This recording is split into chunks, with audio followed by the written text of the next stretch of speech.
Ever wonder what's the difference between an ETF, a mutual fund, and an index fund?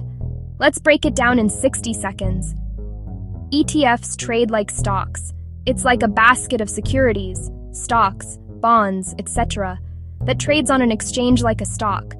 You can buy or sell them anytime. They usually have low fees and are super tax efficient.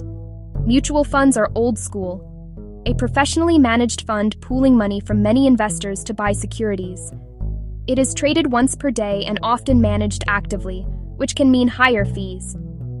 Index funds track the market, a type of mutual fund or ETF designed to track a specific market index, like S&P 500. No guessing, just steady long-term growth. ETFs equal flexibility, mutual funds equal simplicity, index funds equal long-term value.